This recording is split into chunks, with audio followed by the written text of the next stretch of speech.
Call the meeting to order and start with the Pledge of Allegiance. I pledge allegiance to the flag of the United States of America and to the republic for which it stands, one nation under God, indivisible, with liberty and justice for all. Invocation of First Baptist. Or Northridge Baptist. Either one will work. Let's bow together. Oh, dear Lord, we praise you tonight, thankful that we can gather here, and our desire is that we'd recognize your presence first and foremost, and we do that. Thank you for the privilege of being able to lead and truly serve here among the people of this city and this area. Lord, as we look forward to weather that's coming in, we're thankful for moisture, but praying for safety, praying for your hand to be upon all of our city employees who will be working to clear streets, and also our public safety who will be caring for us in other ways, also those that are in medical and everything else, Lord. So guide us tonight. We need your wisdom, and we pray for unity. We pray also that we'd seek the best for each other, and for your glory, we pray this in Jesus' name. Amen. Thank you. Some more than others might be praying for that moisture, Pat. Street crews are praying it goes away quick. Roll call, please. Sabers. Here. Rice. Here. Dosher. Here. McCardle. Barrington. Here. Allen. Here. Sharks. Here. Smith. Here. Okay, we have quorum. Approval consent agenda items. Items appearing on consent agenda may be removed by a city council member for discussion at the beginning of the formal agenda items. Is there anything you wish to remove? I'll point out we have numerous board appointments, mostly on historic preservation. Move approval of the consent agenda. Motion by Mr. Jerks. Second. Second by Mr. Barrington. Discussion? Anybody in the audience wish to address any of these? Roll call. Dosher. Barrington. Aye. Allen. Aye. Sharks. Aye. Smith. Aye. Sabers. Aye. Rice. Motion carries. Citizens input. If you need to address the mayor, member, city council, an item that is not on the agenda, excluding personnel items, please come forward to the podium, state your name and your concern. Presentations are limited to 3 minutes. Items will be considered, but no action will be taken. Does anybody wish to address council? You're all waiting for later. All right. I have something. I got a letter from Pam Hanna. She's the executive director at LifeQuest, and she asked that I read this letter during public commentary. Stated February 13th. I am writing to express our gratitude to the many dedicated and committed employees, managers, and others who work countless hours providing a service to our community during the snow event on January 3rd through the 5th. The employees did an excellent job working to clear emergency routes. As the snow piled up, the intensity increased, and the winds challenged their work even more. As the event began to calm, employees continued their efforts through the residential areas. LifeQuest is thankful for their dedication to the citizens of the community. I wish to extend a thank you to the stakeholders of from the stakeholders of LifeQuest, the people and families we support, and employees. It is with the help of the City of Mitchell employees that LifeQuest was able to be with the people we support and provide them with a sense of security.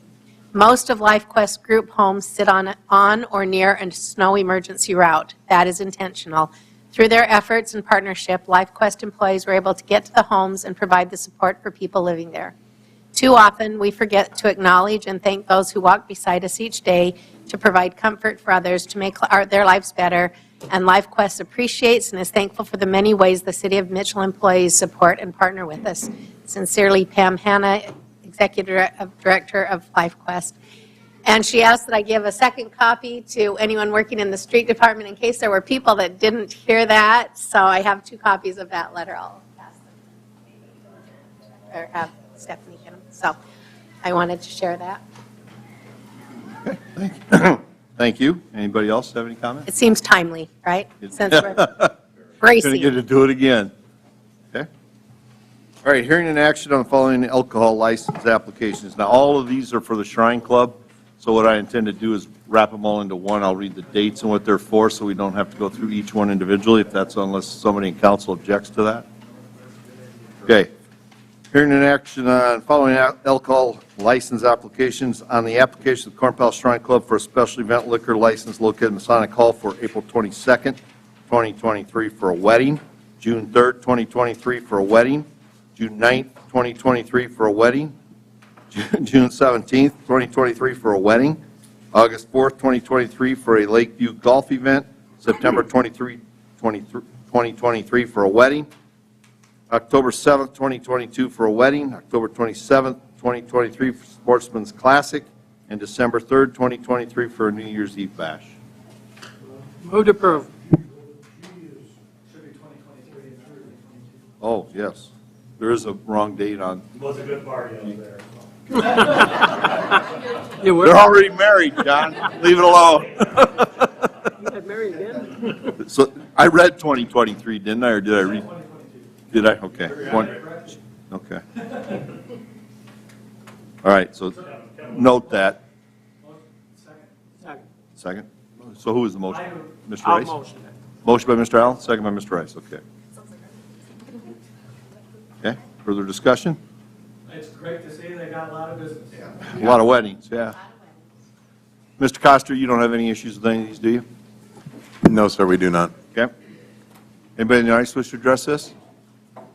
All those in favor of the motion signify by saying aye. Aye. Opposed, nay. Action carried. Action to award bid for 3rd and Main Streetscape Improvements Project 2022-26. Mr. Schrader. Yes, Mr. Mayor, Council.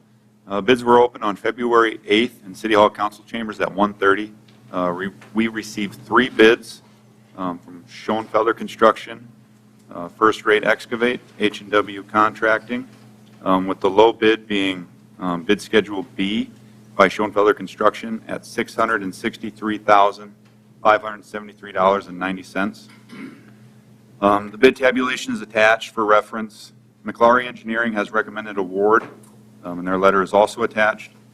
Project is under budget with the exception of the storm sewer budget. We'll be requesting an additional $70,000 during the 2024 budget process.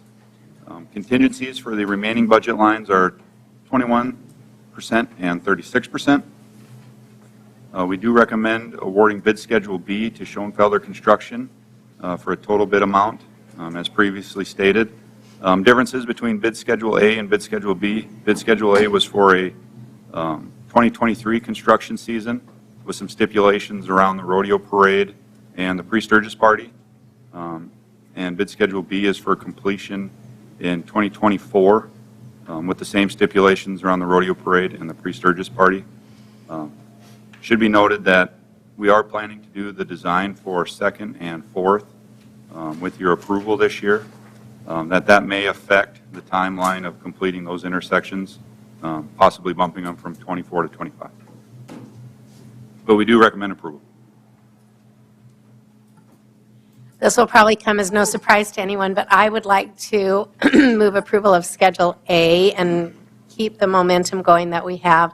We approved this design in 2016, and the bid was enacted in 2018, and so it's been 5 years, 5 construction seasons. This will be our 5th construction season, and we have intersections at 5th and 6th that are done. And, you know, we've had those, the businesses downtown have been in good faith paying their bid taxes, which was one of our requirements before we would adopt this or pass this as the plans. And for us to keep putting it off, I know that we put it off 2 years because we had construction on Sanborn.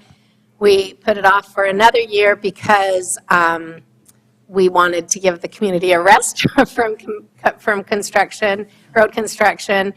And so here we sit 5 years later, and I don't have the heart to look at those people who have been patiently waiting for this work to be done and tell them we're going to put them off for another year. I did speak with Stephanie, and this still works with our budget. There might need to be some adjustments, and maybe there are some things that you could explain to us about how we would do that to make that fit within the budget. But that would be my motion, would be that we approve Schoenfelder Construction with Schedule A. In lieu for more discussion, I'll second the motion. Okay, a motion by Mrs. Chark, second by Mr. Barrington. Can I make a clarification? So when we talked about the 2023 budget, this is all of the budget for the Third and Main project. That total is $823,000. But as Joe said, individual budget lines will be off, but the total budget that we have for next year was $823,000. That was my report to Susan. Just what our overall budget is above what the bids are either way.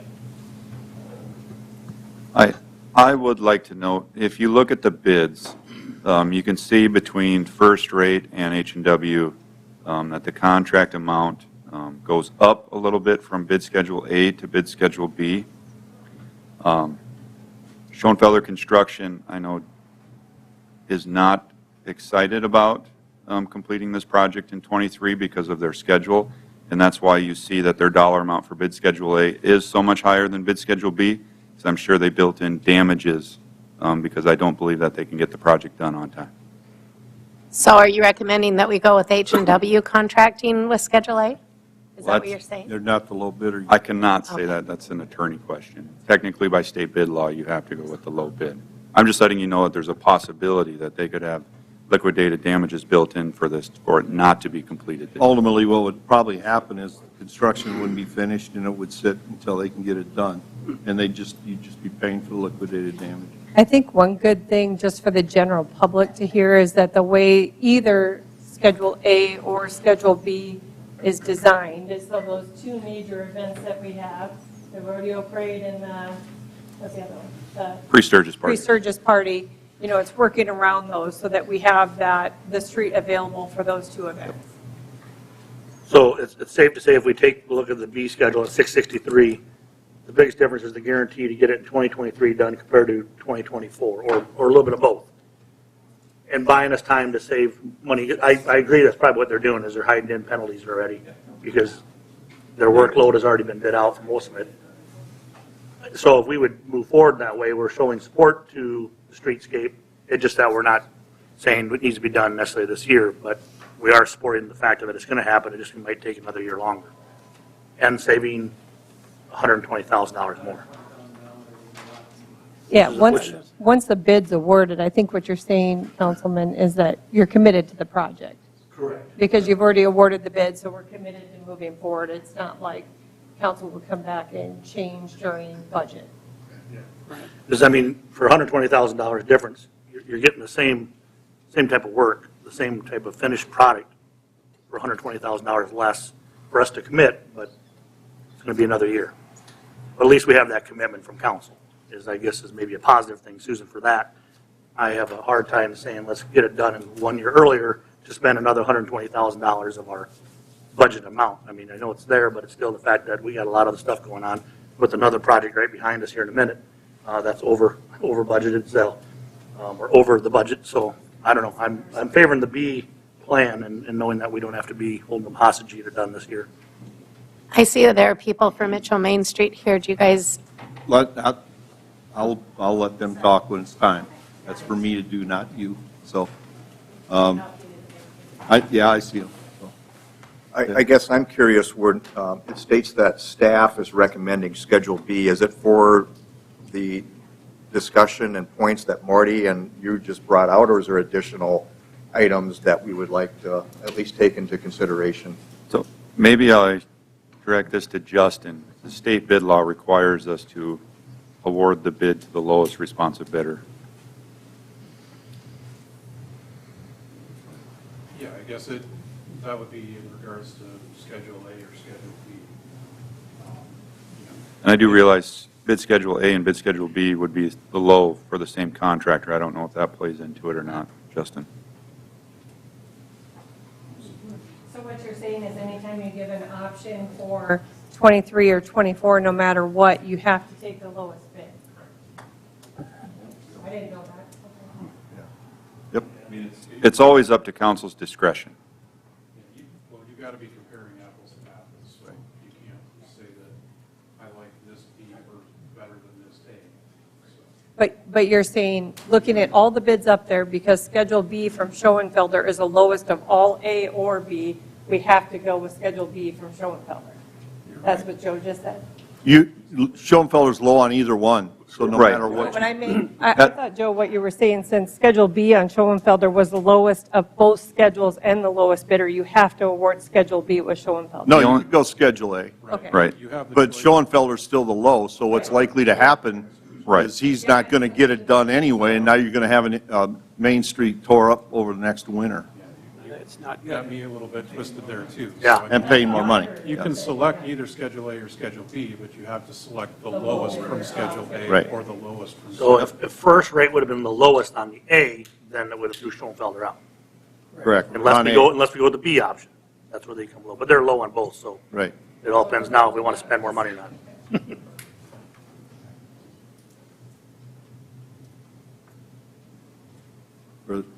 Anybody in the audience want to address this? I'm Dan Buchelman, former president of Mitchell Main Street and Beyond. Drew Porter's our new president. He's not able to be here tonight. So I don't keep up on state bid law. I'm not up on those kind of rules at all. But as Susan mentioned, this has been delayed multiple times from when it was expected originally for a variety of reasons. Unfortunately, what our understanding of the situation is if we delay another year, that will continue to push back the future improvements that were supposed to happen next. So what is confusing to me and surprising, I understand, as Marty mentioned, saving money seems like a great idea, right? That first of all, I noticed in past discussions from council that there's been needs to adjust up the amounts you have to pay people because they couldn't hold to pricing. So I don't know if that could come into play if you award Schedule B, if next year all of a sudden Schoenfelder's out of business, or if they've got, the cost of concrete goes up or something changes, if these numbers might change. In addition to that, if the city's planning on spending money this next year on this intersection and the following year on 2 more intersections, can we do them all at once? Can we, if we have to wait 2 years, can we just do them all at once? Because it's the same money out of the city's pockets. It's just a matter of what year you spend it in. So set it aside and use it and do it all at once. Otherwise, we'll be working on streetscape improvements for, based on this schedule where we've gotten 2 done in 6 years, the other 3 will take us another 10 to complete. It's a very long time. And as Susan mentioned, the bid taxpayers are paying for improvements to come in. There's a lot of coordination that has to come around it. It doesn't feel like it's a big change to Main Street when it happens over generations. It needs to happen quickly and really have an impact. Is there a chance that we could bid second and fourth? Where are we at in the design? We do not have a design contract yet. It's So it's not been budgeted started. for this year to be designed in '23. But it could be bid, even though this has not been done yet, and they could occur at the same time, could they not? They could. The There'd be only- some, Go ahead. there would be some coordination required because if third is closed and you close second or fourth, you are landlocking that block. Right. Main Street owners would have to be okay to that. And I think initially, council's direction to us, when we first started looking at this project, we were going to do it in 2 phases. We were going to do half the streets one year, half the streets the next year. At that time, council didn't want to see that many streets closed at once, which is why you asked us to break it up and do just, 1 or 2 at a time, so we don't have so many intersections closed at the same time.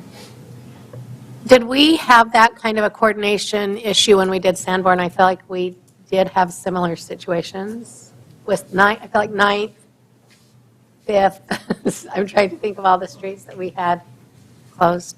So Sanborn, you had the situation where the majority of your businesses, your foot traffic business, was between 5th and 9th. And we selected an area to split the project that was convenient, that provided access to pretty much all the businesses through the entirety of the project. So we were fortunate that way. But when you close a block on either side, those businesses are essentially landlocked. Last comment I'd have there is just if it's advantageous to bid these things further in advance, it would seem unusual to me that we don't already know that. We're not doing that far. If Schoenfelder's schedules for this summer is already full, shouldn't we be looking at what we need to schedule for next year for all city projects and the following year as well? So if there's that kind of cost savings across all of our projects, and that's a necessity, I think we need to be thinking further ahead. We than give that a few option in months. a lot of our projects today Yeah. as to when it's going to be finished. We've allowed them to go out a year on various things to see what costs end up coming in. they are coming in lower, and we do end up waiting on city projects. Sure. So it is happening. We just had to wait on this one till now, and that's part of why his pricing's as high as it is. If we get ahead of it, I think we can save some money. Susan, you had referred to the bid tax that these downtown people have been paying for years and years. How much have they raised in that bid tax or that bid deal? I think Stephanie could probably tell you, it's supposed to be around 40,000 a year, but I think during COVID, we let people have a vacation, and so, oh, they're all cut up. I just did a recap for Ashley recently because she was looking at the renewal of the bid. That's not going to pull up. Oh, here it is.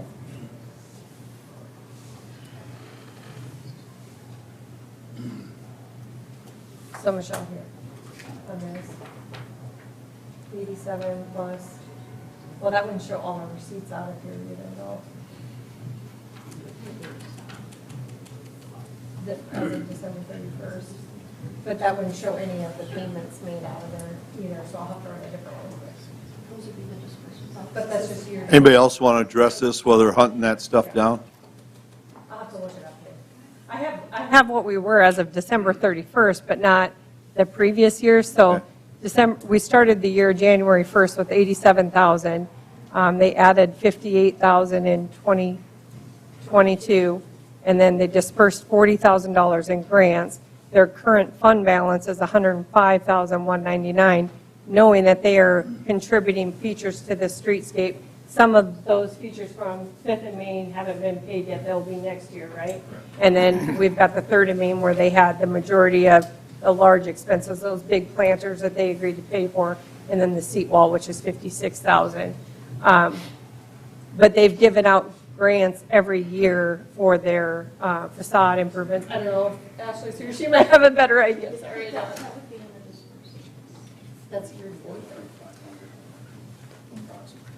Hello, Ashley with Mitchell Main Street, and also the bid board.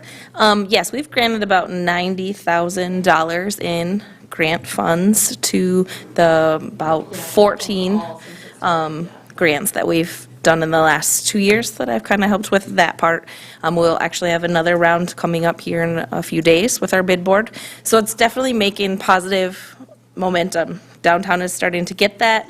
They can help with their storefronts and tuck pointing, different things that just help with their business and keep them historically sound.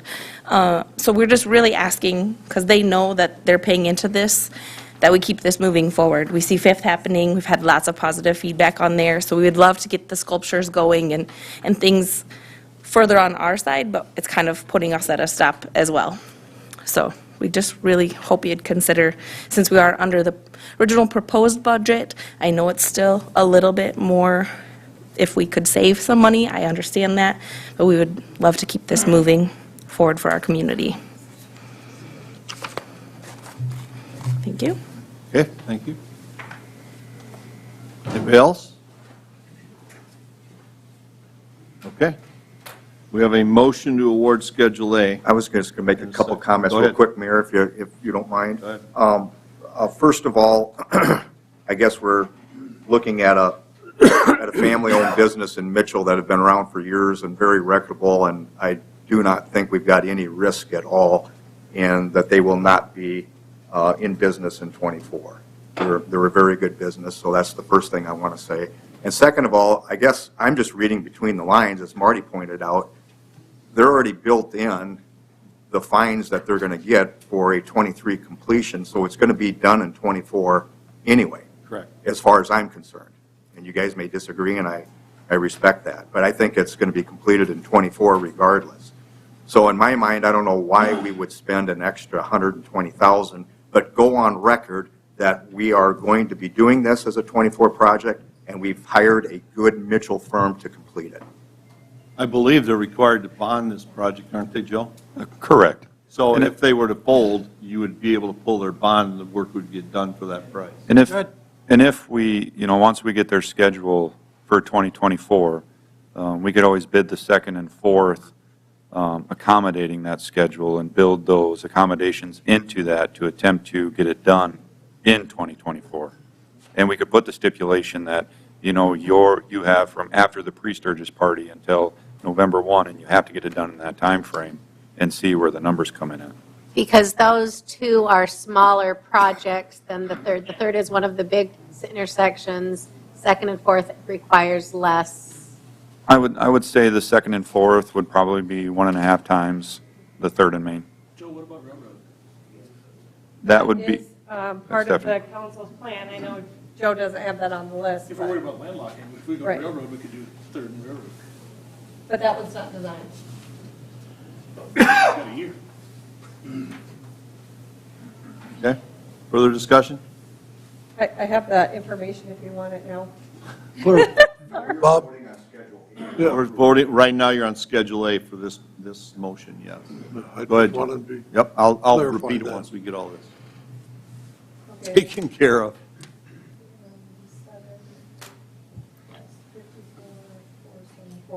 So it looks like the total revenue brought in by the bid, approximately, I didn't do all the cents on here, was 196,362. Out of that, so far, 81,385 has been spent in grants, and another 9,900 towards the streetscape. So that's where they're at so far. Okay, Sorry. further questions?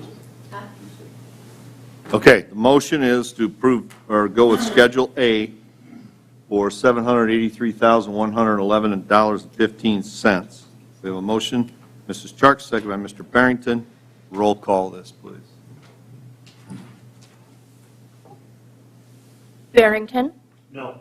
Allen, No. Charks, Aye. Smith, Nay.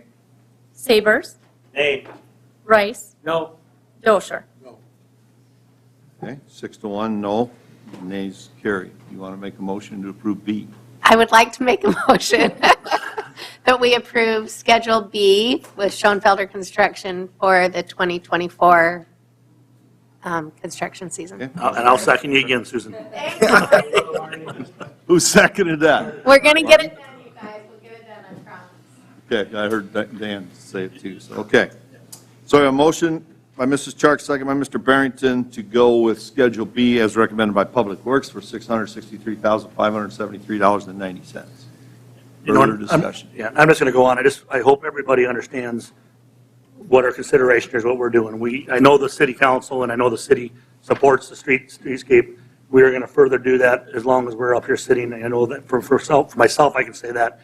And that's going to get done. It's just that it's really hard to justify to the public $120,000 to get the exact same thing at the exact same time, I'll be honest with you, a year later. I do a lot of bids on other projects through my company, and it's amazing how they fall behind, and every one of them is stacked with other penalties involved because of where they're going and what they're going to do. So we might as well get the same thing for $120,000 less and hopefully get some other projects going on, let alone, once again, next conversation that we're going to have here in a minute and other things that are going to come forth as this year goes forward.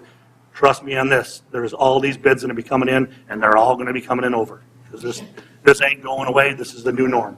Yeah, and I think that I just want to go on record to say that knowing that probably our timeline ends up at identically the same place, but seems like there's more of a jeopardy for the businesses on Main Street if they have that torn up for a longer period of time. This probably is the more prudent decision. It's unfortunate. There's no question about it. It's really unfortunate that we can't get it done this year, but better that we get it done in one season than over the course of a year. So I understand that.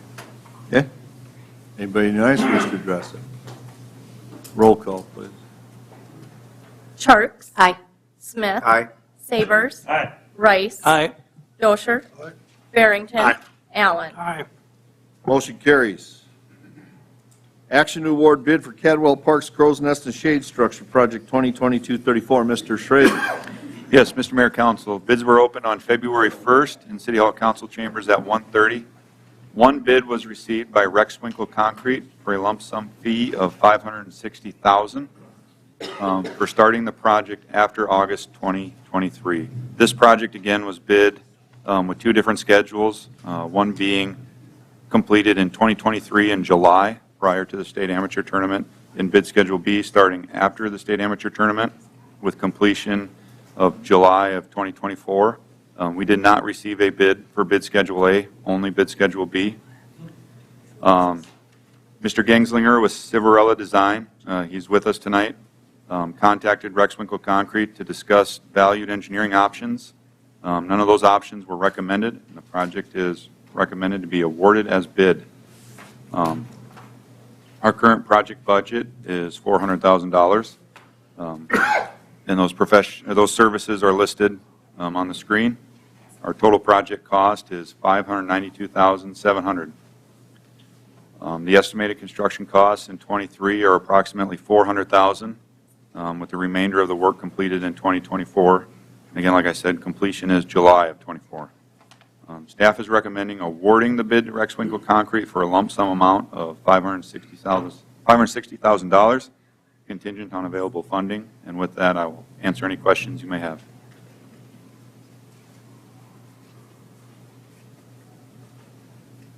So if we do that and they start in August, from our cash flow standpoint of the money that we have, will we stay under 400,000 by the end of 2023, and then the other dollar amount could be in the 2024 budget?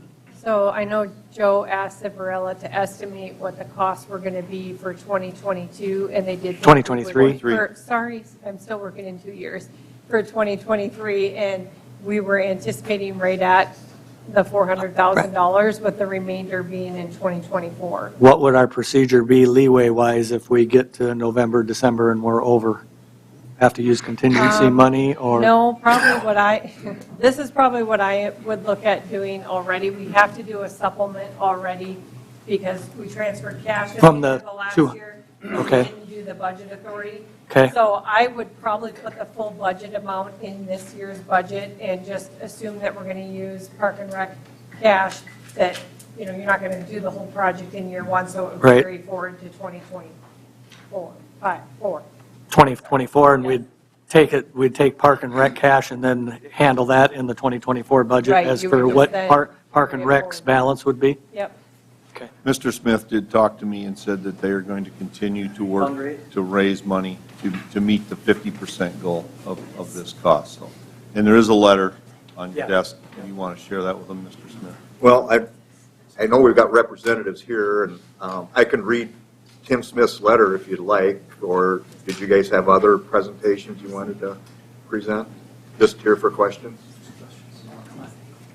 Okay, so I talked to Tim Smith within the last week on this project, and he's been on the Mitchell Baseball Board for several years, and obviously has always taken a vested interest in bringing events to town. And I know Jason Christensen got a hold of me also, and probably some of you guys. He's the new board, or president of the board, and he's next door, so we can call him over here, I guess, if we want. Let's all go crash the game. Yeah, there you go.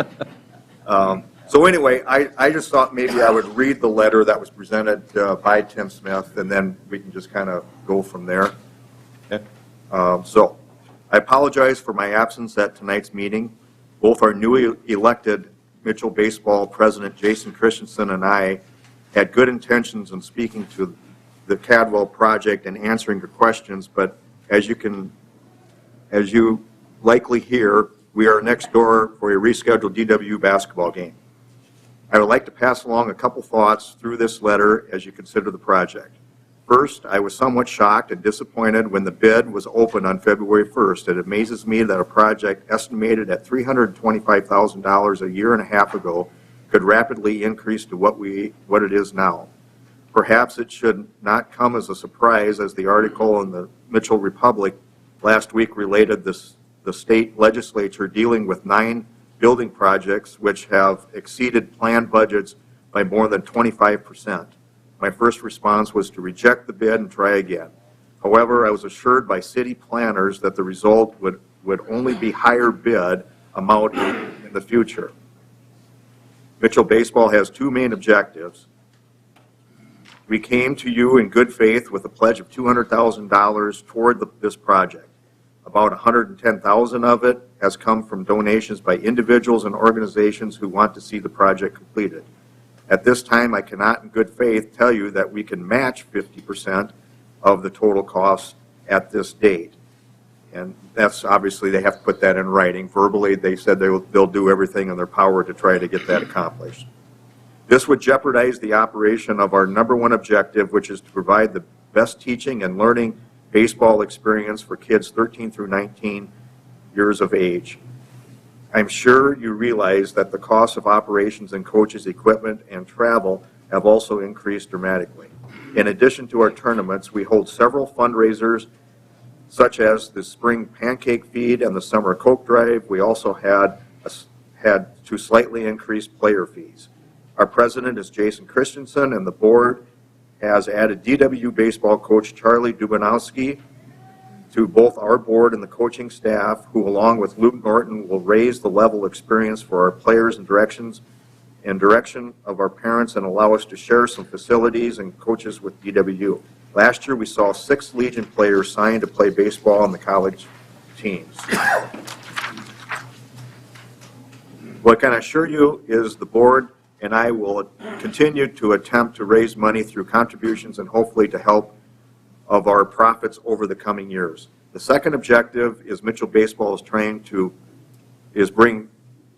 bring quality events to the city to increase the sales of our hotels, bars, restaurants, and overall our tax revenues. I'm happy to announce that Mitchell has been awarded the state youth tournament in July of this year, which will bring over 60 teams of the 10 and under with 10 and 12 and under families to town for the weekend in July.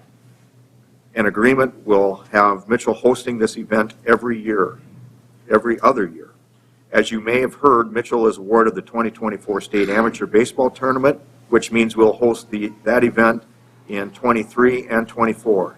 As you know, this roof project is very important to the State Amateur Association.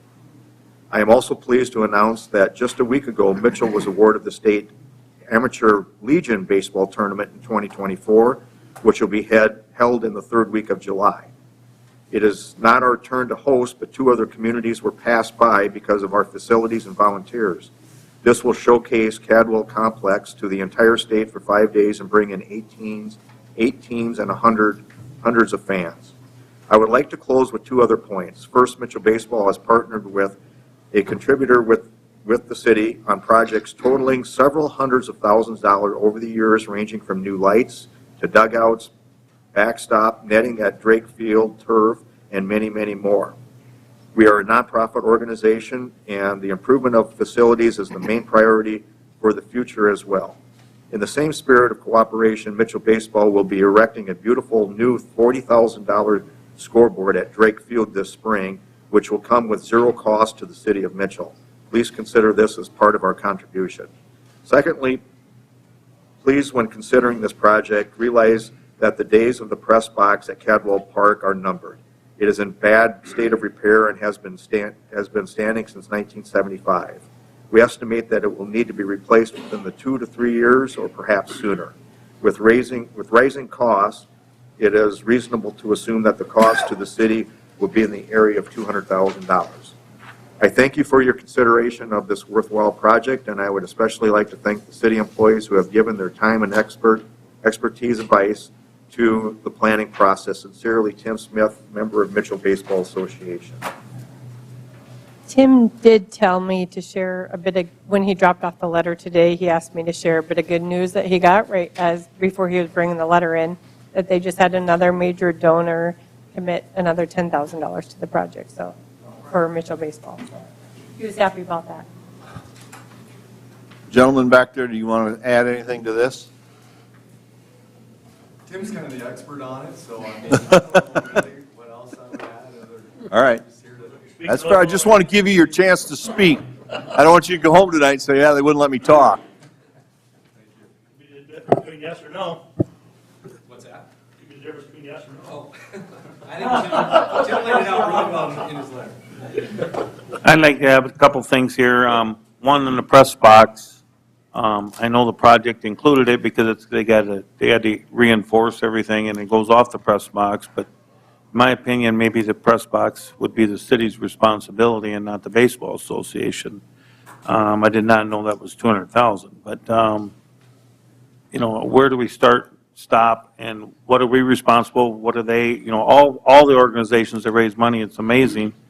And somewhere along the line, 50% came up.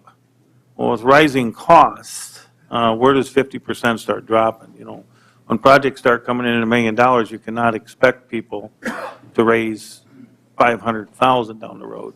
You know, somewhere the city's got to stand up, and you know, maybe that percentage needs to be dropped. You know, I checked into the swimming pool, what we did in something like that. You know, naturally it wasn't 50%. But you know, if they're raising a $50,000 or $100,000 project, that's a whole different ballgame. And the 40% on the scoreboard, I don't know much. I know we make them buy scoreboards. You know, they did buy it. You know, does that go towards it? You know, I think it could. You know, I know the softball. I was in on Sports Authority, where the softball field needed new ones to host the state tournament. You know, and they got sponsors and did that. But with the rising cost and with the backs, and I was in the press box many times this year during the state tournament. It is old, and I think maybe that should be the city's responsibility. And you know, maybe that could go towards it, and maybe that's down. Naturally, I want to see the project done. You've been out there on a 95-degree day, and in any state tournament, most, you know, half to 2/3, 3/4 of the games are in daylight. But I think that's something we need to think about.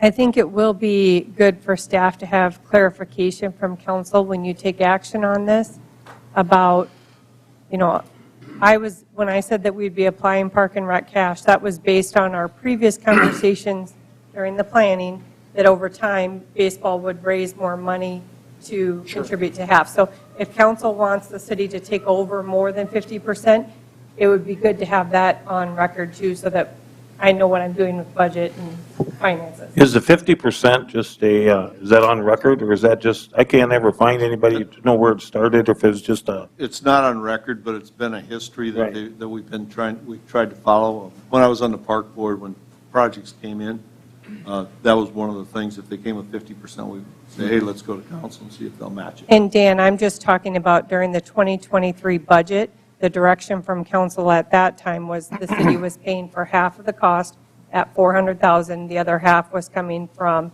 baseball. I'm just saying, if council's changing from that earlier direction, just go on record and tell us you're doing that so that we know how we're moving forward. And I know the bid thing is what throwing us a curveball, because they had that raise, but asked them to raise more when they're ready. Putting $200,000 to the project is, and besides the money raised, is coming from certain citizens from the town. You know, when it's within the project, it's coming from everybody. And this is one project that is, especially Little League, as far as in town, as far as the F&Bs and, you know, your overnight stays are, you know, amazing. You know, in the state amateur tournament, the weekends are very lucrative to the city of Mitchell with sales tax and everything else. But well, I'm kind of excited about the younger tournament coming in July. I've got grandkids in that age and below, and it seems to me I travel to Aberdeen, or not Aberdeen, Brookings, Brandon Valley, and we stay overnight. I only have to travel a mile, which it's going to be pretty nice. And that's 60 teams, and I've been to these for the last 2 years, and I tell you, there's people. And their grandparents come, and it's big. It'll be a big event for Mitchell. Yep. Don't disagree. So we need a motion. Well, I'll make the motion to award the bid. And Stephanie, I guess I'm struggling. I mean, the $560,000 project cost with not with the, I guess, my intent is to not go over $400,000 in 2023.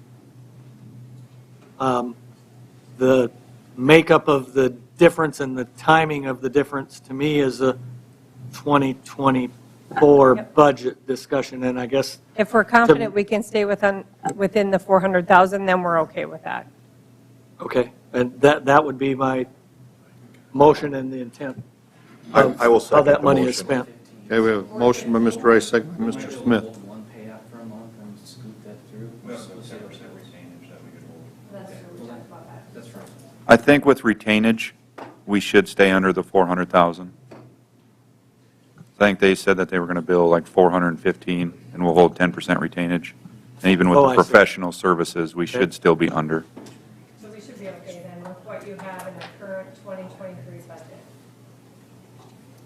Okay. And then it'll have to be budgeted for 2020. Yep, and then, yep, I guess that's my motion. Okay, all right. We have a second by Mr. Smith, so. Further discussion? Anybody nice wish to address it? All those in favor of the motion signify by saying aye. Aye. Opposed, nay. Motion carried. Action to approve amendment number 1 to Agreement A 2021-18, Ground Storage Tank Construction Services Project 2020-20 with Infrastructure Design Group. Mr. Schrader. Yep, Mr. Mayor, Council. Council approved an agreement on April 19th, 2021, to approve design and bidding services for the ground storage tank with Infrastructure Design Group. I provided project background, which I can go into further detail if you'd like. The original contract amount for the design and bidding services, as listed above. The amendment for construction phase services is listed at $730,959.34, which brings the new contract amount to roughly $1.462 million. Staff does recommend City Council approval of the attached amendment with IDG to perform construction administration and observation services. Move to approve. Motion by Mr. Allen, Second. second by Mr. Rice. Further discussion? And so this is part 2023 and part 2024 construction season? Correct. So I guess Breaks out 39 weeks and 26 weeks or something like that? I did not have the entire budget listed on here because we bid the distribution project on Yeah. Wednesday. We came in under budget, which that is a 2024 It's an anomaly. completion. In 2021, we approved a budget of 11 million, which our estimate that we updated in the fall, which had been reflected in our ARPA packages money, it's 16 now. We actually have $562,000 in contingency with that 16 million amount. And the reason I bring that up is we will be amending our loan with DANR to bring back to update the 11 million to 16. So, Joe, I've got a question, and I think I know the answer, but I think the public probably would want to know too. Later in the agenda, we're going to be discussing a redundant water source. So with or without the second water source, this still makes sense to have a new holding tank in Mitchell because It does because we're moving our pumping facility from the water treatment plant. We have a 600,000 gallon Clearwell tank there that we pump out of. So now we're adding this extra storage that now we can now pump from. So our pumping facility is moving, So as instead well of as adding coming all the additional way to the north storage. side and pumping back south, we're going to go to the south and pump it to the city for distribution. And isn't part of the storage necessary for when we remove the Burr Street Tower as well? Yes. Yep.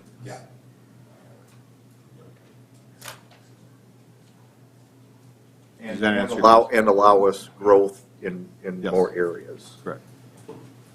And also, if we were to move forward with Randall, that also provides us a location to mix BY and Randall water. Okay. Does that answer your question? Okay. Public's question. Further discussion? Anybody in the audience wish to address this? Just one quick question for Joe. How many days of water storage capacity will we have in town with this project and the removal of the the water tower you're talking about removing? Wait a It'll be week? anywhere, depending on the time of year, it'd be 1 to 3 days. 1 being summer, 3 being winter. Okay. All right, all those in favor of the motion signify by saying aye. Aye. Opposed, nay. Motion carried. Action to approve agreement A 2023-05, testing inspection services related to the ground storage tank project 2020 with Geotech Engineering. Mr. Schrader. Yes, Mr. Mayor, Council. This agreement is with Geotech Engineering for the testing services for our ground storage tank and distribution project. The testing includes soil testing, concrete and masonry testing, structural steel, and precast weld inspections. We are recommending approval. This contract would be not to exceed $42,950. And we do recommend approval. Move to approve. Motion by Mr. Rice, Second. second by Mr. Allen. Discussion? Anybody in the audience wish to address this? All those in favor of the motion signify by saying aye. Aye. Opposed, nay. Motion carried. Action to approve agreement A 2023-06, Third and Main Streetscape Construction Services Project 2022-26 with McLaury Engineering. Mr. Schrader, it must be your night tonight, huh? It's got a good lineup. This agreement is with McLaury Engineering for the Third and Main Street Streetscape project. The project does include water main, sanitary sewer, storm sewer, concrete curb and gutter, and asphalt surfacing. McLaury will provide construction administration, observation, testing, and staking services. The total budget is not to exceed $790,000, and we do recommend approval. Sorry, $79,000? Thank you. I'm going to say that the services would cost more than the actual work at that rate. Reading too much. Move to approve. Second. Motion by Mr. Barrington, second by Mrs. Charles. Further discussion? Anybody in the audience wish to address this? All those in favor of the motion signify by saying aye. Aye. Opposed, nay. Motion carried. Action on Resolution R 2023-09, historic preservation findings in relation to the property at 622 North Duff. Mr. Jenigas. Mr. Mayor and Council,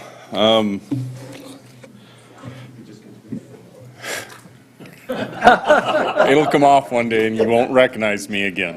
New employee. Yep. Wait till that turns gray and they want you to be Santa Claus at the Christmas party. Yeah, I've had that one before too asked, but Historic Preservation Commission recommended unanimously to demo the project. This is at 622 North Duff. Mahi has purchased the building. At the time they purchased the building, there was no running water in the house. There was a hole in the roof, boarded up windows, paint chipping. It's a nuisance property. They came in for a demo permit. We sent it off to SHPO for their review on it. They asked for an abbreviated study, which is the 11.1 case review. So with that, Mahi gave pictures to it. They estimated to refurbish the house at about $320,000. To tear down, build a new one was about $200,000. Preservation Commission heard it. They said that due to financial reasons, it should be demoed.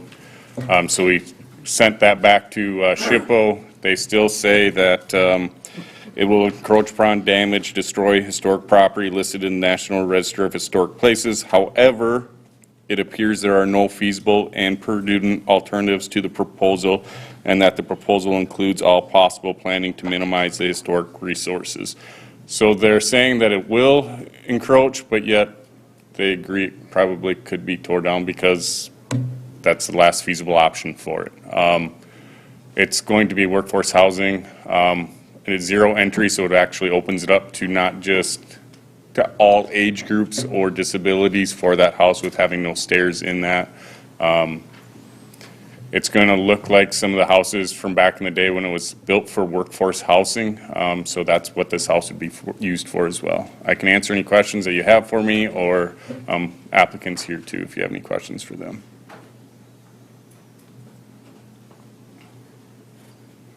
Well, thanks for the pictures, worth 1,000 words. Thanks for the estimate of what it would take to leave it there and rebuild it, which just doesn't seem to work.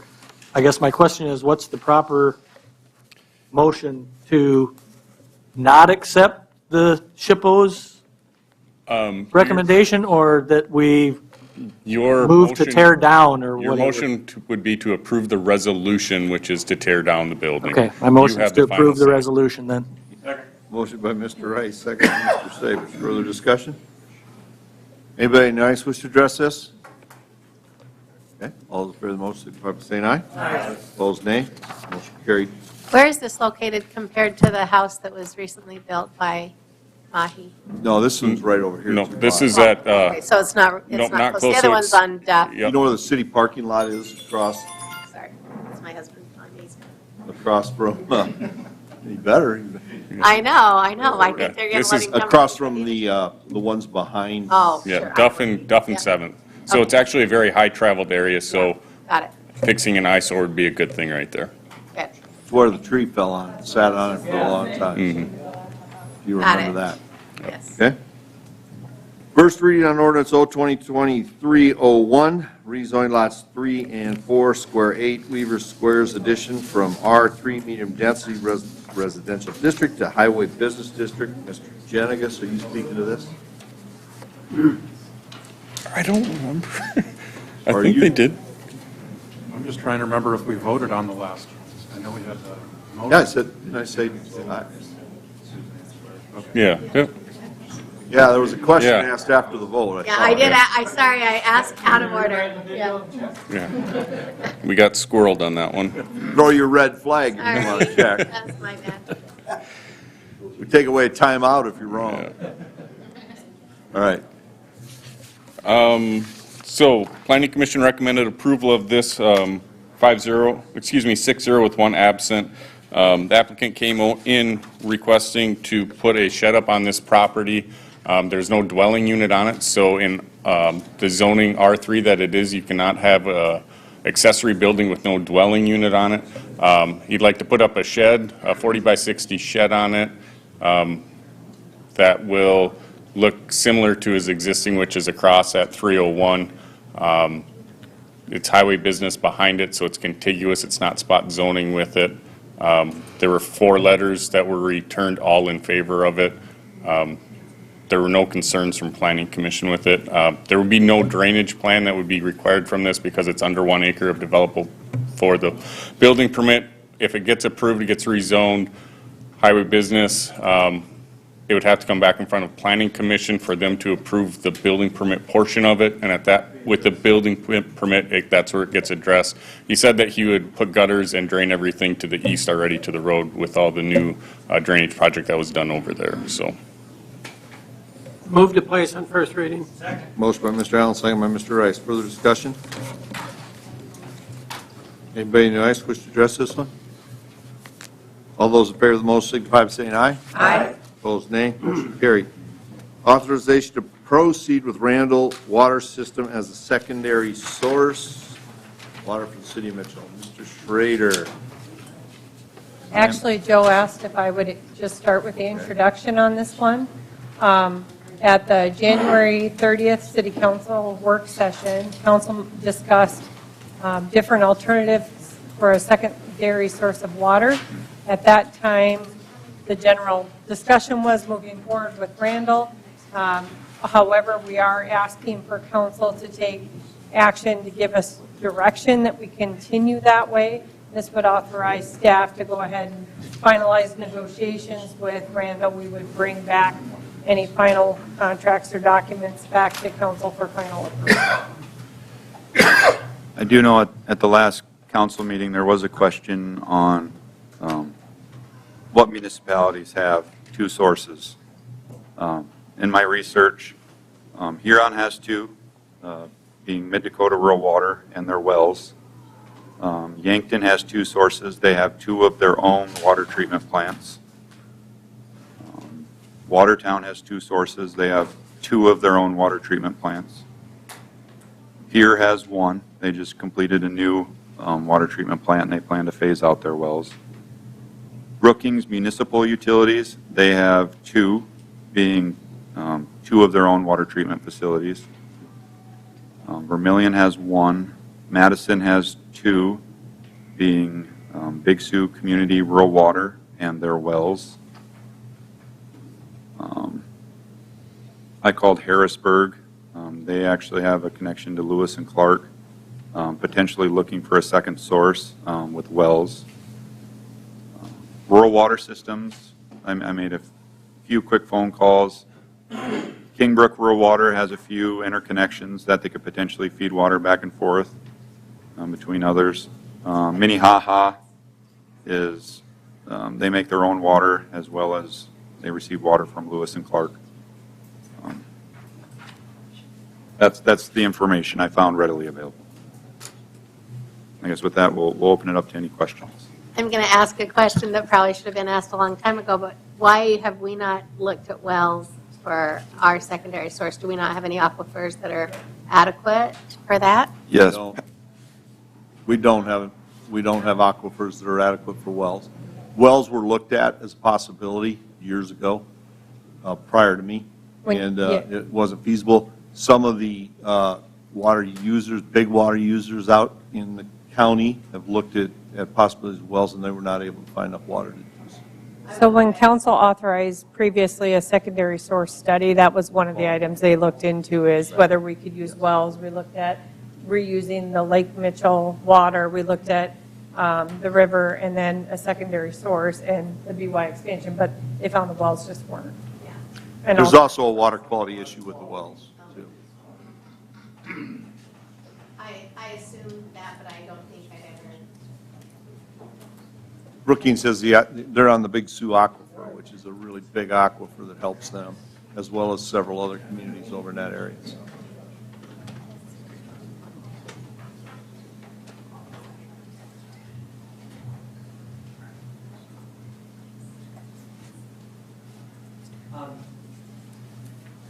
And I thought there was one, the red, so I don't know what, alternative 3, Randall Community Water, the red line versus blue line, are those just different paths for potential, that one, just back one, right there. Yes, that's correct. Just, and undetermined at this point which way it would go, and It's the best aerial I could find to put on my presentation. Ultimately, we'd probably go with the blue because that's the route to our ground storage tank. But to be determined. And Joe, I asked you this on our other talk, and I keep thinking of Lewis and Clark system in Iowa, Minnesota, and South Dakota, and it's been under construction for the last 25 years, and I don't know how many millions of dollars, and finally the Department of Interior just gave them $40 million more. They think they might see the end of the tunnel by 2027, maybe. That same scale of project to me would seem like the Chamberlain system, where we'd pump it up to Chamberlain or to Kimball, and then it would feed everybody going to the east. But we'd need federal and congressional items for that, because everybody has agreements already, for most everybody, for buying current rural water. Yep. And I don't know, the population for Lewis and Clark is, I think they have 450,000 people that it's because parts of Iowa, Sioux City, all of Sioux Falls, up I-29, and all of southern Minnesota, and I think there's 400,000 people it's serving, and we'd never come close to that with a bigger federal system. There is an initiative starting now called MainStem. Is that correct, Mayor? Yep. That is looking at taking water from Chamberlain, lower rural area, and bringing it east. I have joined that group to be informed on the decisions that they're making moving forward. I asked, realistically, when's the soonest you think that the city of Mitchell could hook onto this line? And they said 2050 would be optimistic. Well, So if if I think of Lewis and Clark timeline, that would be about right. Yep. Yeah, that is what the numbers. And that was are they're optimistic. Thinking as well. Okay. We are in a unique position in that we have done a lot of the footwork already, and we are Yeah. really shovel-ready. So that may translate to some more money that And- comes into us. Yeah, and I also, and some of the charts and stuff here show that, but I was asked, well, how much do we, use? And it said in the wintertime, and so January, the numbers in our packet here, we use 1.36 million, and that's about right in line where we think we are, but for summertime, over 3.5, 4 million, and if we have any growth or any expansion, we'd probably be doing restrictions and then paying peak usage costs, more of it in that time frame. We have gotten calls every summer since I've been mayor from BY saying you need to restrict the use. Now, they won't admit to that, and I've told Joe from now on we get it right, because there's a little game being played here. We're not liking it, and the rules seem to be changing constantly. So we're going to have to start getting a little more aggressive with how people approach us for what they need. For water. So, yes. Okay. With that, I'll make approval or the motion to go with Randall Water. Can I make one clarification after you get a second? to- Sure. Motion by Ms. Rice, second by who? Mr. Sabers. So another one of the, maybe the misunderstandings that we've had a couple people ask questions on that might be good to clarify during this is it's not to replace BY. Nope. We'd be using it in conjunction with BY. Correct. We have been asked about why don't we just do the bottleneck project with BY. We could do that, but we would not have access to the same amount of water capacity as we will have a much higher capacity if we do what we have currently with BY plus the addition of Randall. And I just don't know if we've said that clearly enough because we've had that question repeated quite a few times over the last couple of weeks. So I just want to make sure we had that out there. This should set Mitchell up for growth into the future, which should help our tax base. Ultimately, I would expect it would help the residents in that the bigger your tax base gets, the lower portions of your tax become. So. And I know it's been said, but I think it bears repeating because I don't know that it's being heard consistently, but if we increase our BY water usage, our rates will go up. So I think that that's something that I feel like that's important, that BY may say we're willing to provide more water. What they aren't saying is, but you're going to pay more for it. And so I think that's something that the public needs to be aware of. Correct, because if we don't proceed with Randall, we're still proceeding with the bottleneck project. That's estimated at $40 million.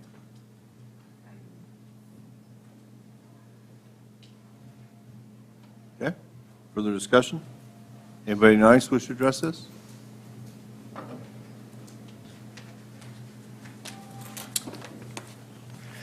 Good evening. My name is John Gard, and I want to say originally how this started out is I'm thinking probably about 3-4 weeks ago. I completed your online comment question here and filled that out, and I understand I think that went to all of you. And I want to say, as a result of what's happened over the period of time, I've had a lot of contacts from residents here or from city council members, including Joe, as a matter of fact. I'd like to point him out. Joe basically clarified some things that I think I was not aware of and I needed to hear. And I want to say, Joe, thank you for that. Mr. Mayor, I want to say I also got some emails from you as well. And again, it was clarification. It was new information that I was not aware of.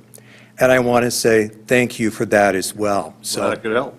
thank you for that. And I'd just like to make a couple comments and then wrap it up. And it's very brief. So I'd like to share those with you. Basically, what I like to do is I like to say, first of all, from my belief, no one likes to pay higher utility rates. And as a retired individual, That also includes me, too. But I believe what's important here is the access of reliable water in the future. Over the last couple of days, I have had contact with some of my friends regarding this, and the common consensus was that water in the future will become a critical resource. So it is wise that we are addressing this right now. And finally, based upon the information presented tonight, and there's new information as well, and I want to say again, thank you for sharing that information in this meeting tonight. I would like to commend our city leaders, each and every one of you, on making the tough decisions that need to be made to ensure that we have a reliable and dependable water source in the future. Thank you. Thank you. Anybody else wish to address council? Okay. All those in favor of the motion signify by saying aye. Aye. Opposed, nay. Motion carried. Discussion on resolution setting utility rates for 2023-2024 and implementing a new utility rate structures reviewed at the January 30th, 2023 City Council work session. Excuse me, Mr. Schrader, are you bringing this up, or? Mayor and council, I'll start with the introduction again. I was asked to start this off. Again, at the January 30th City Council work session, the City Council reviewed the outcome of that utility rate review process that we went through at the late 2022. The goal of that utility rate review was to assist the city in implementing a rate structure that would provide adequate revenue levels for future infrastructure projects. The proposed rate increases are necessary to ensure that revenue is adequate to fund that planned infrastructure improvements, as well as to ensure that we have adequate levels of reserves for operations and debt ratio levels that are required as part of our loan financing that we do through the state of South Dakota, as well as to allow our current rates that we have to also fund smaller improvement projects. As you know, we do a lot more than what we're just doing our SRF loans for. We have things going on every year. During the work session, we did hear from City Council that you would like us to show what those rate increases would look like on a quarterly basis so that we could kind of gradually implement those increases across our utility accounts. So we did, and you also asked that we just have some discussion on what those rate increases are going to look like first so that you could carry forward that discussion to the next meeting for action. So what we put together is we drafted a resolution that would show the necessary rate increases for 2023, one increase, as well as quarterly increases for 2024. I also included a sheet that shows what those rate increases would look like quarterly through 2027. We did not put the actual rates out that far because we do have several major projects that are either in the middle of being bid or they will be awarded within the next year. So we want to make sure that we don't set those rates before we know the final outcome of those bid proposals. The city would continue those quarterly increases through 2027, probably bringing them back every like a 2-year plan like we are now until we reach the required level for all the project funding that you've reviewed so far. As I said, you asked us to review the proposed rate resolution with you, look at the projected increases. You also wanted to look, for comparison's sake, what an actual bill would look like for a 1-unit user, a 2-unit user. So Joe went ahead and took some actual bills, and so we can show you what it looks like now versus 2023 versus 2024 in each of those categories of use.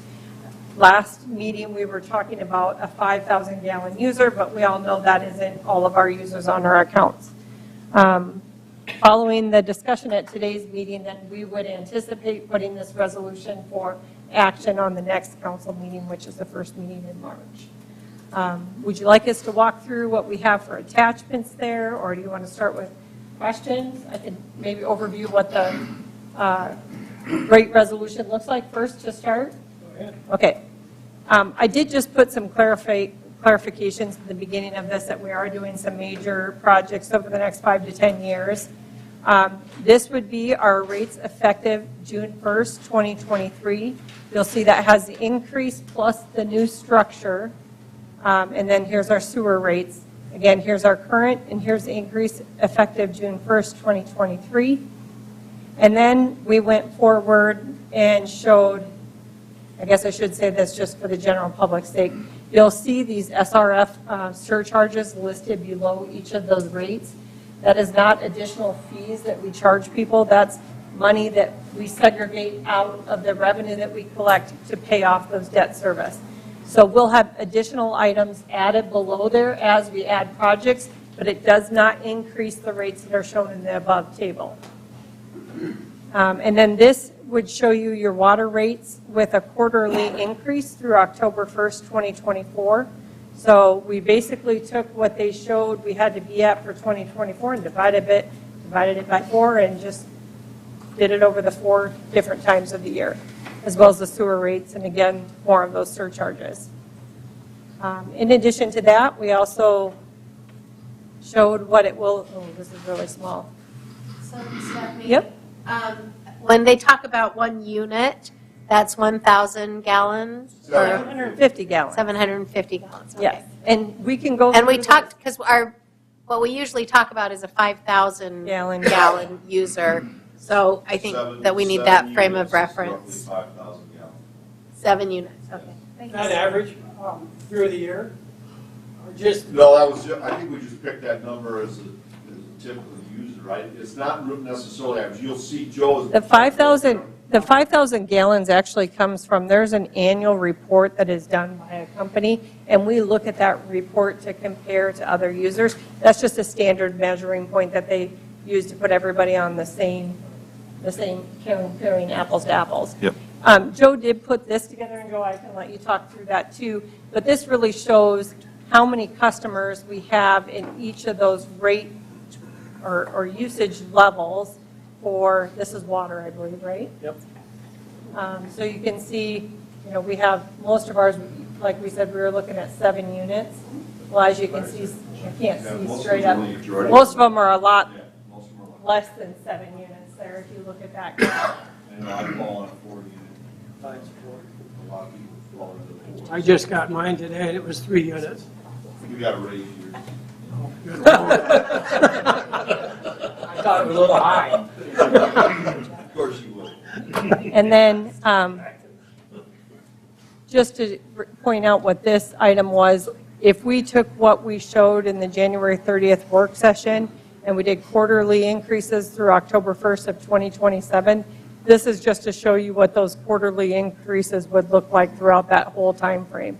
Okay, and the question I have here is the people that are 1.5 inch, 2 inch, 3 inch, and 4 inch going from 921, say 4 inch from 921 to 130. How many of those people do we have? That would be like a commercial person. Right, but that's going to be, that information needs to be public. And actually, For a homeowner, it's from 921 to 13. You're 3/4, homeowners typically 3/4 of 1 inch. Right. So, and that change there, that's part of our rate structure. Yep. And study change, right? Yep. Right, okay. I was trying to see if we had that in this report, Joe, do you know? Because right now, 4 inch is getting charged the same. Right. As 1 inch or 2. And the numbers that those are going to were the recommendations from HDR. Yes. And it's based off of the volume that can go through that service line. Right. They're accounted for that ratio of cost. Okay. So a 4 inch meter is a large Big, meter. yes. That would be a large user. Yes. Yes.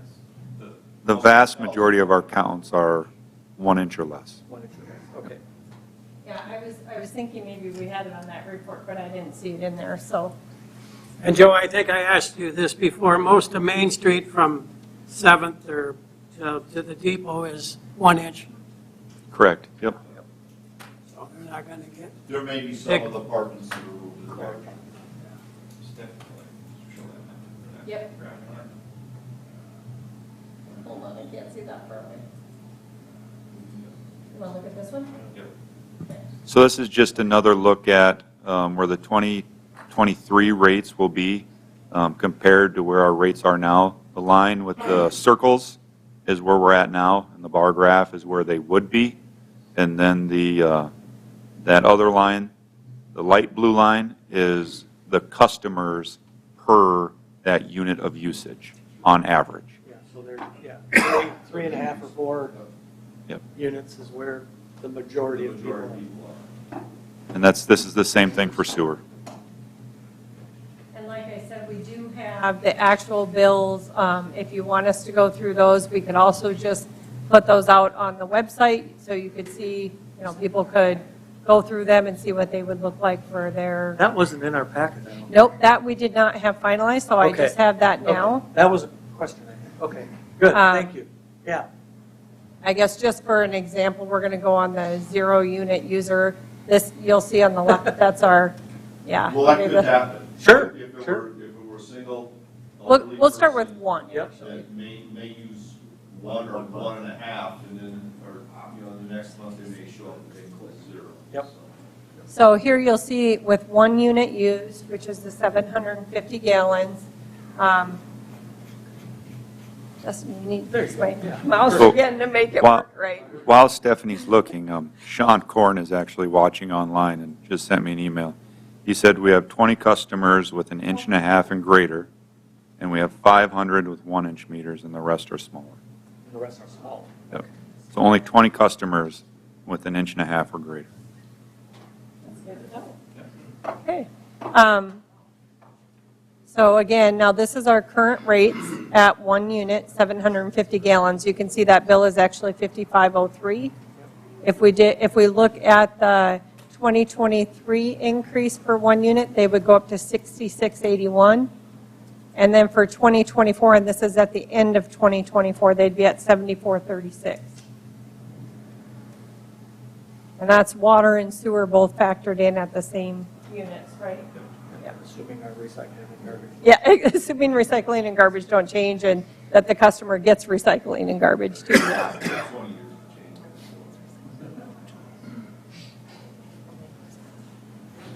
Now, if you wanted, and I know that this was specifically a request of council because you wanted to see how it looked for each of the units. So here at a 2-unit water bill, currently they're at 6258. 2020. Justin, how did you make that fix last time? 2023, that would be going to 7531. Okay, I'm just going to 2024, then you'd be at 8506.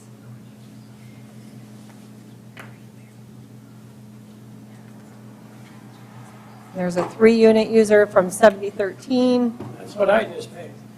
I just paid $71. to 8381. I've got to save that check. We don't put the check in, but I just did. And then to 9576.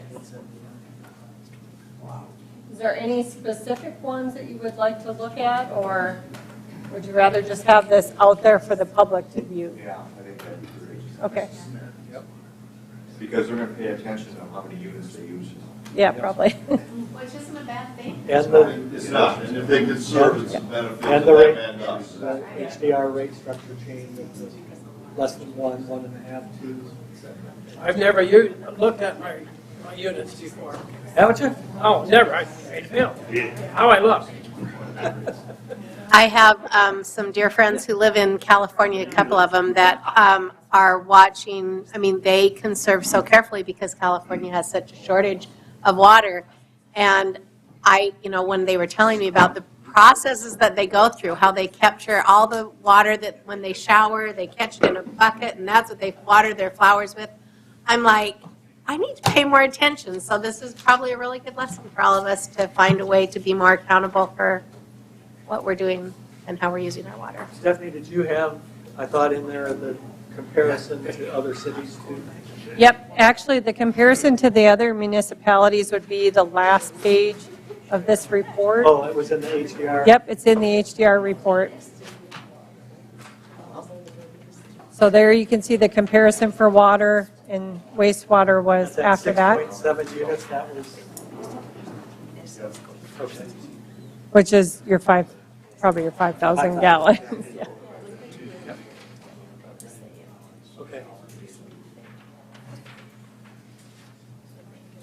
And we'd be able to update those year to year to year as we change and as other cities change. Yep.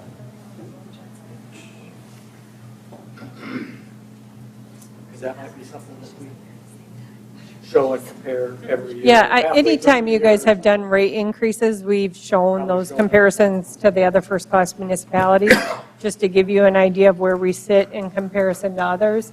We can certainly continue to do that. Really, our goal tonight is to hear more questions that you have, or the public, or to get direction from you on how you would like this to look next meeting when we present this for consideration. Unless Joe has other things to add. Okay.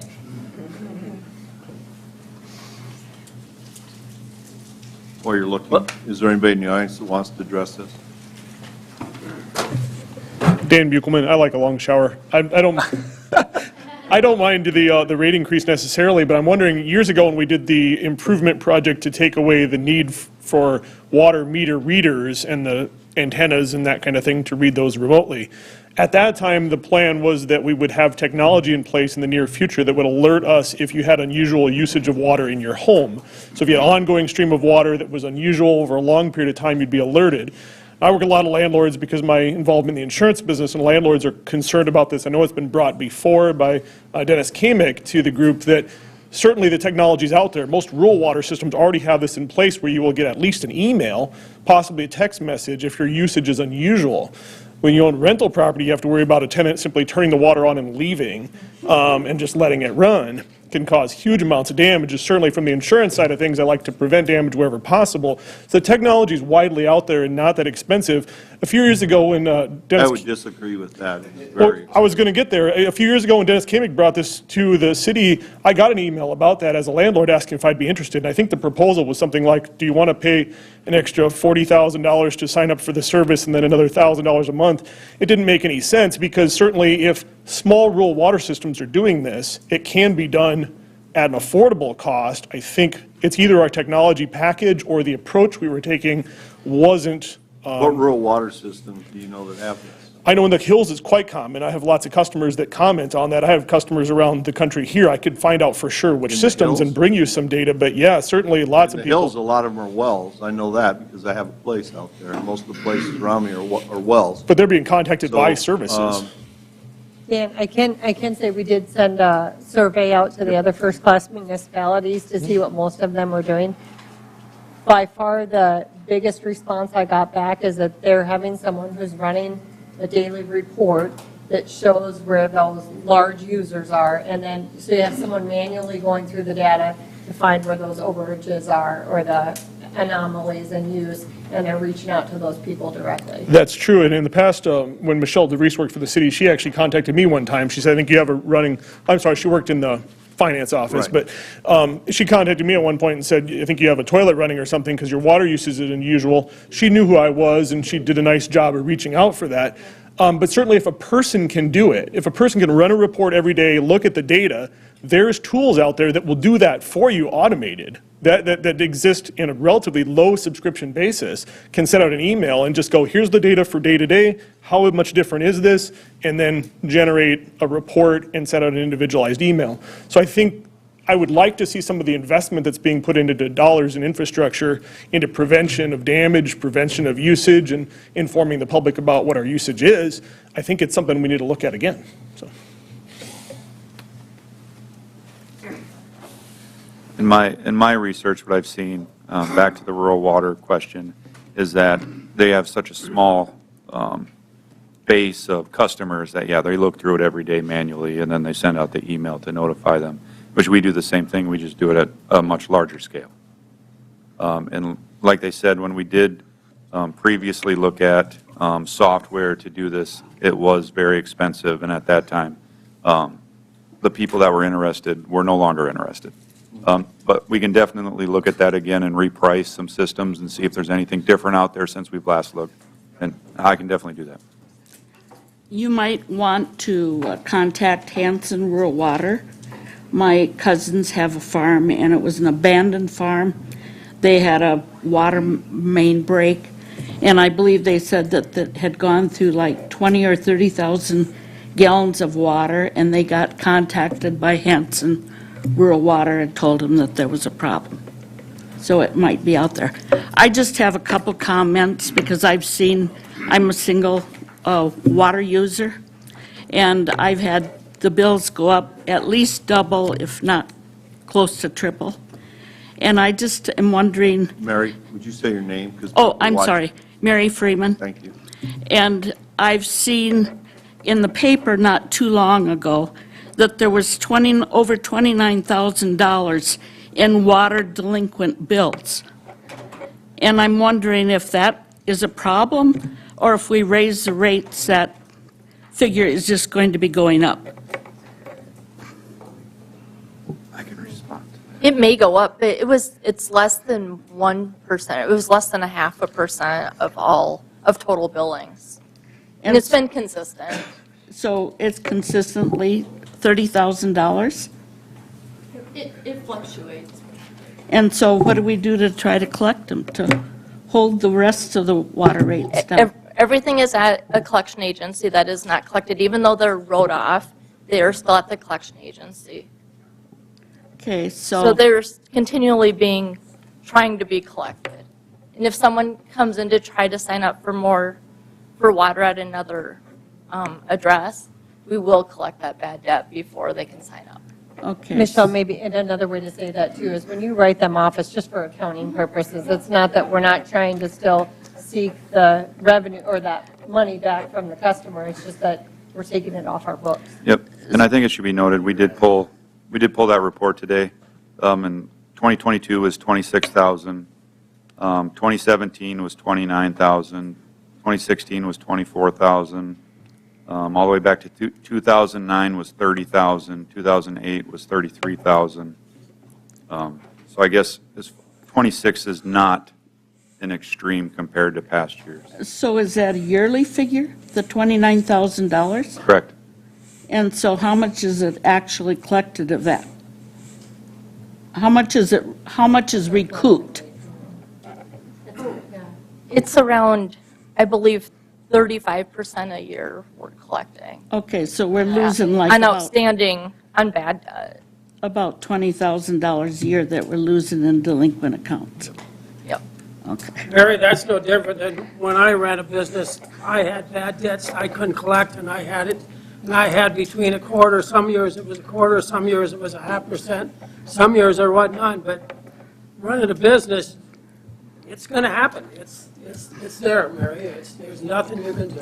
And so Do the best you can. will these water rates take into account the $60 million that we're supposedly going They are in to? it, yes. It will? Yeah, The rates you saw today include that, yes. Okay. The And secondary we are source- trying to find other sources to get money from so that that may impact our pricing and reduce it.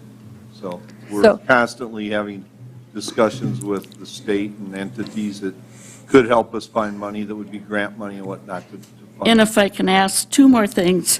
Where are we on the recycling? I see that we're building a $15 million recycling center. Is that $4? Are we making so much money on that $4 that we collect every month? I'll let Mr. Schrader, some of that is paid for with grant money, so go ahead. Correct. We are, with the recycling facility, we are looking to get a 30 to 50% grant. Our current location of our recycling facility is at our old landfill, so it's not easily accessible. There's an old gravel road that goes up to it. With our new recycling facility, we're going to start pushing recycling drop-off for non-residents, and we're going to start working with surrounding communities to increase recycling for those towns. With the recycling facility being at our landfill, it just makes it, I don't want to say easier, but that much easier to coordinate with our current staff and our education as far as recycling goes. That would add revenue as well, would it not, Mr. Schrader? It will add less cost to our landfill. Okay. And so have the garbage rates, have it been raised at all since you kicked us to the curb or into the alley? I believe that was in 2020 is the last time that garbage rates were increased. Yep. I'm sorry. 2020. 2020 was the last time they were 2020, raised. Because I know at that time, you gave your customers a 25% decrease, most of them. It went from 16 down to 12, whereas the residential that had to use the thing got raised about 50%. So I know that you've been building more cells at the landfill, so have those rates gone up?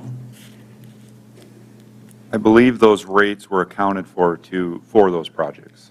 So you could decrease them by 25% for your garbage customers at that point? I'd have to, We became automated, so we had less cost with personnel. And then we had to buy trucks, but that was part of the trade-off that we had. And given the fact that the trucks, I don't think the alleys are wide enough for our trucks. So we reduced in one area, but we had to add equipment in the other area. But in the end, we were able to reduce at least the curbside pickup. Are you asking if we're going to reduce our rates when that debt's paid off? Because, we haven't seen our cost of operation decrease, and if anything, that's increased significantly, just with the cost of materials and labor and everything else. So I can't see the city reducing that rate when that debt's paid off at all. I would say we'd be hoping not to increase it. Right. If we can just hold our own. Right. And then lastly, the one question I have is you say you want to compare our water rates to other cities. Have we looked at how much our real estate taxes are to other cities? We have, actually, our levy, city levy went down this year. It was reduced. Okay. Okay, thank you.